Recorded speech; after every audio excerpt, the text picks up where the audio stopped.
Halo Sobat Sehat semua, Assalamualaikum warahmatullahi wabarakatuh. Salam jumpa kembali dengan saya Sugito di channel Berbagi Sehat, channel edukasi dan motivasi seputar asam lambung, inisiatif psikosomatis. Berdasarkan pengalaman saya sebagai orang yang pernah mengalami gangguan asam lambung, inisiatif psikosomatis. Harapan saya khususnya pada teman-teman yang masih dalam penderitaan asam lambung, inisiatif psikosomatis, setelah menonton video ini akan dapat tersugesti dan termotivasi untuk dapat cepat sembuh. Saya bisa sembuh, insya Allah teman-teman pasti juga bisa sembuh.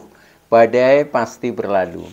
Baiklah teman-teman, pada kesempatan kali ini saya akan berbagi seputar asam lambung, inisiatif psikosomatis dengan topik pola hidup sehat untuk pemulihan asam lambung, inisiatif psikosomatis. Baiklah teman-teman ya, sebelum saya lanjutkan, tolong yang belum subscribe channel ini, klik subscribe dan loncengnya supaya teman-teman tidak ketinggalan konten video-video berikutnya. Dan jika suka, klik like, selalu bagikan ke sosial media teman-teman. Semoga bermanfaat buat kita semua. Baik, kita lanjutkan jadi kembali ke topik ya, yaitu tentang pola hidup sehat untuk pemulihan asam lambung.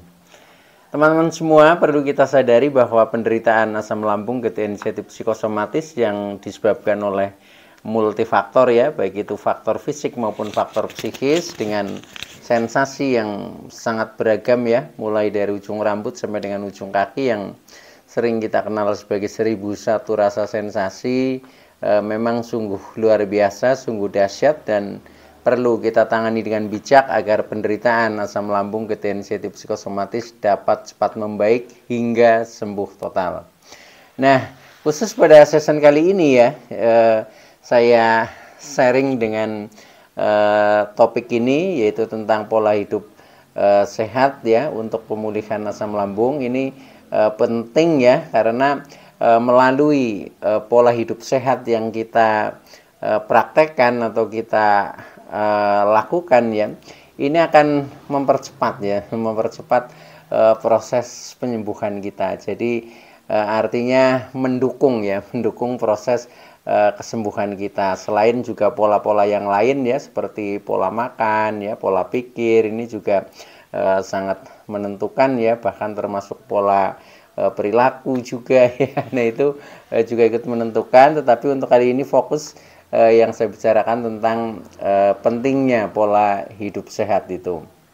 Nah, pola hidup sehat itu menjadi penting ya bagi penderita asam lambung, inisiatif psikosomatis karena dengan pola hidup sehat yang baik tadi ya, itu memang akan mendukung ya atau akan mempercepat pemulihan asam lambung, inisiatif psikosomatis sehingga perjuangan kita jauh menjadi lebih efektif ya, tidak sia-sia ya, tetapi justru mendukung untuk semakin berprogres menjadi lebih baik. Nah, akhirnya kita menjadi cepat sembuh total. Nah, begitu teman-teman.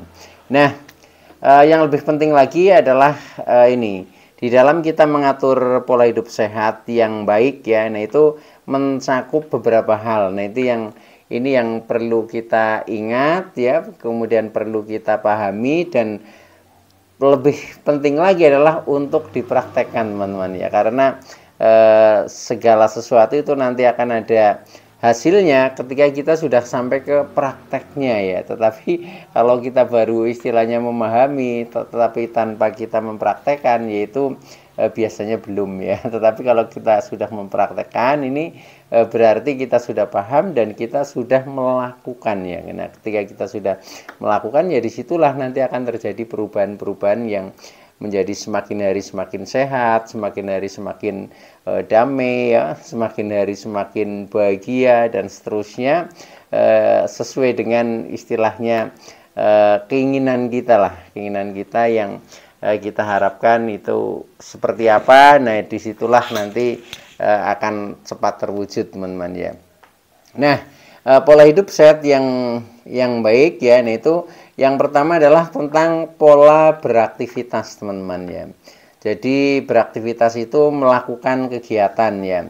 Nah, intinya di sini memang di dalam kita beraktivitas ini harus ada batasan teman-teman ya. Supaya apa? Supaya tidak over atau tidak kecapean, karena dengan kecapean itu sering memicu ya, sering memicu, contohnya menjadi muncul sensasi ya, akhirnya kita menjadi kambuh. Nah itu bisa jadi disebabkan gara-gara kecapean. Nah, maka dari itu aktivitas itu memang penting ya, bahkan harus ya, tetapi harus mengingat batasannya supaya tidak kecapean. Nah, batasan itu kalau kita ukur dengan waktu ya kurang lebihnya cukup 8 jam teman-teman. Jadi seperti kita bekerja lah ya, orang bekerja normal ya, dalam sehari itu ukurannya 8 jam. Nah itu seperti itu teman-teman ya. Nah dengan seperti itu maka kondisi kita akan menjadi semakin membaik ya, karena dengan tidak kecapean ya akhirnya kita menjadi seimbang ya, seimbang antara mungkin waktu istirahatnya nanti ya, waktu untuk relaksasi itu juga ada ya. Tetapi kalau kita terlalu ambisius ya untuk melakukan aktivitas, kadang kita lupa diri ya, jam terbang kita terlalu tinggi, nah itu efeknya kepada diri kita sendiri. Ya kalau memang sudah sembuh total itu nggak masalah ya, tetapi ketika kita masih dalam proses pemulihan, nah ini harus kita ingat teman-teman ya, harus kita ingat istilahnya ya, kita memang harus eling lan waspodo, itu seperti itu ya. Jadi mengingat tentang kondisi kita sendiri. Nah itu yang bisa memperhatikan adalah diri kita sendiri ya. Jadi orang lain ya paling hanya menyarankan ya, tetapi eksekusinya itu ada pada diri kita sendiri. Nah ketika kita bisa mencermati hal itu dan kita bisa melakukan dengan bijak, itu insya Allah semuanya akan baik-baik saja ya. Bahkan beraktivitas itu juga termasuk sebagai terapi teman-teman ya, sebagai terapi. Tetapi kalau kita terlalu berdiam diri, istilahnya kita masih mager ya, malas gerak ya, nah itu kadang justru sensasi malah menjadi berdatangan ya. Maka dari itu beraktivitas, walaupun kita mungkin di masa pemulihan ini belum begitu enak ya rasa-rasa di tubuh kita ya, mungkin masih ada sedikit sensasi muncul, nah itu nggak masalah. Jadi memang kita harus sedikit memaksakan ya untuk beraktivitas, karena ini juga bagian daripada terapi ya, yaitu melalui terapi aktivitas normal itu seperti itu. Jadi harus sedikit dipaksa.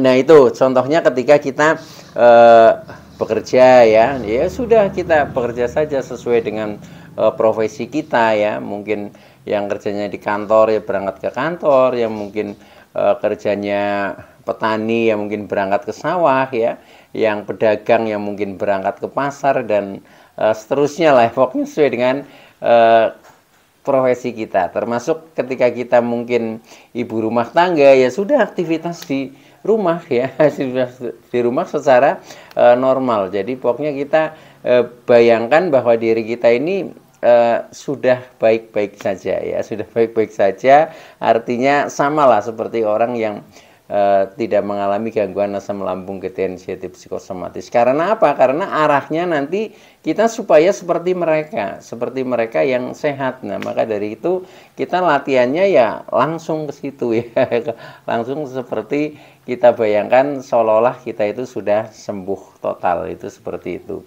Nah, dan seperti itu nanti ya kita akan menyesuaikan ya. Nah, akhirnya sedikit demi sedikit kita akan kembali normal kembali. Nah itu. Nah selain dalam beraktivitas istilahnya sesuai dengan profesi kita, nah ini juga bisa juga beraktivitas yang hubungannya relaksasi ya. Contohnya kita beraktivitas melakukan hobi-hobi kita. Nah itu juga penting juga ya, penting juga supaya pikiran ya, emosi, perasaan ini jauh menjadi lebih membaik ya. Jadi pikiran jauh menjadi lebih tenang ya, perasaan bisa merasakan kesenangan ya, emosi juga menjadi stabil ya, itu paling tidak seperti itu. Jadi termasuk beraktivitas melakukan hobi, nah itu juga lakukan saja ya, walaupun jenisnya hobi itu setiap orang kan berbeda-beda ya, itu sesuai dengan kesukaan teman-teman lah, kesukaan teman-teman apa, nah itu silahkan dilakukan saja, itu seperti itu. Nah kemudian Selain itu juga ada kegiatan contohnya olahraga, ini itu juga penting ya, gerak badan lah ya. Contohnya misalkan olahraga jalan kaki ya, walaupun nggak begitu jauh ya.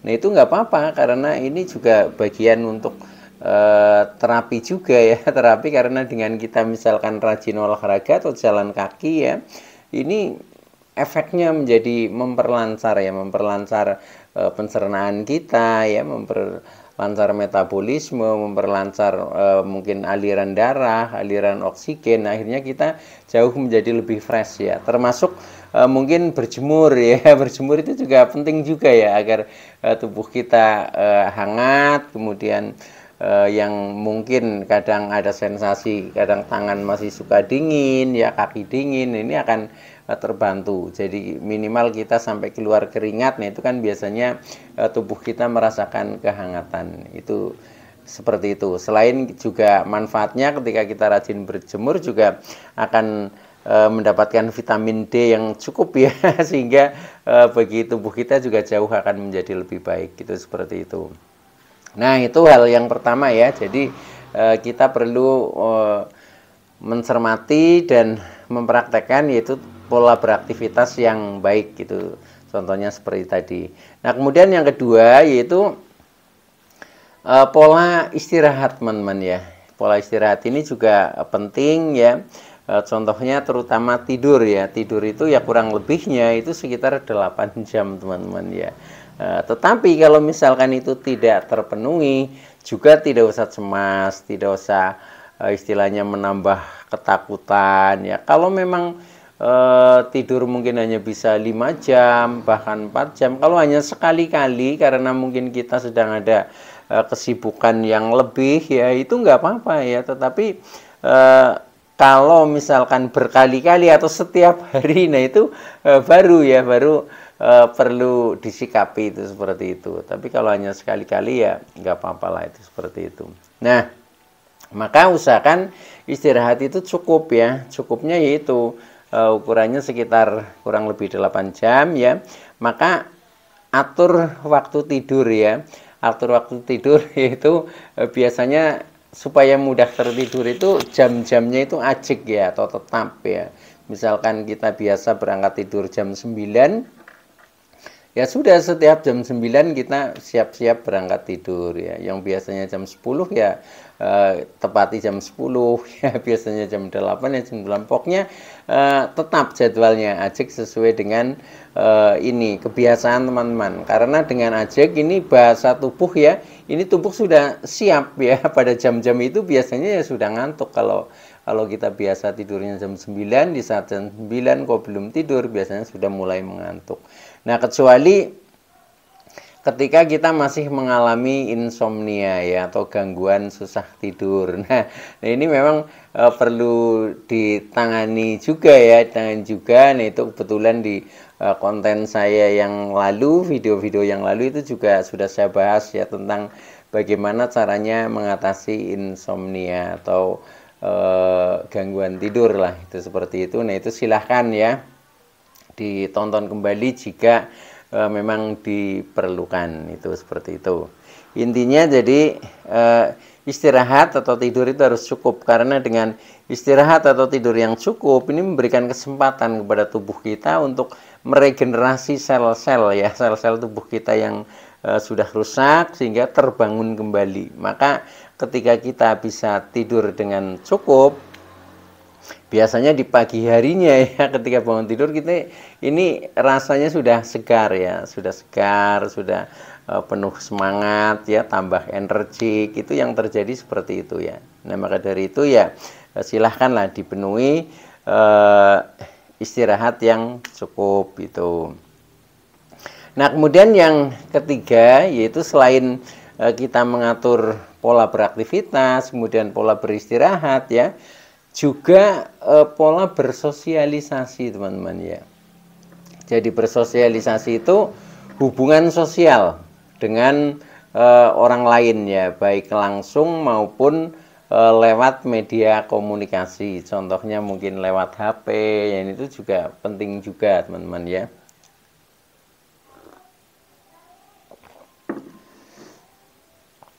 Nah, itu. Jadi yang ketiga adalah pola bersosialisasi atau hubungan dengan orang lain lah. Ini penting ya, karena dengan kita menjalin hubungan yang baik ya, ini secara psikisnya ini bisa mengurangi beban-beban pikiran kita. Karena apa?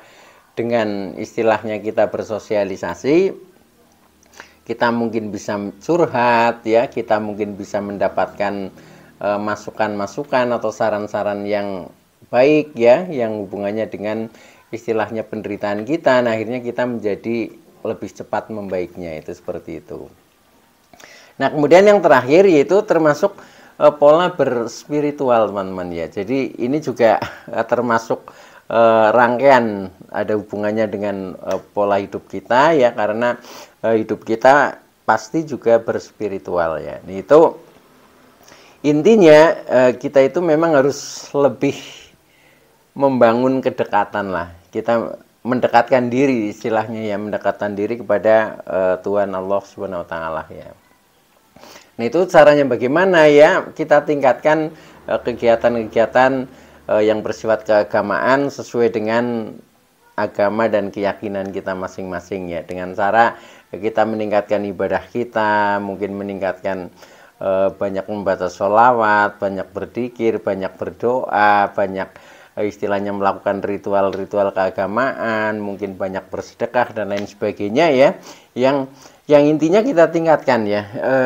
Tujuannya untuk lebih mendekatkan diri. Dengan seperti itu maka kita jauh menjadi lebih tenang ya, rasanya lebih tenang. Nah, akhirnya mendukung pemulihan kita menjadi cepat membaik, dan akhirnya kita menjadi cepat sembuh total. Baik teman-teman ya, itu dulu yang bisa saya sampaikan, kurang lebihnya mohon maaf ya. Terima kasih atas like, subscribe, serta komennya ya. Saya Sugito dari channel Berbagi Sehat. Saya bisa sembuh, insya Allah teman-teman pasti juga bisa sembuh, badai pasti berlalu. Oke, terima kasih, sekian, wassalamualaikum warahmatullahi wabarakatuh.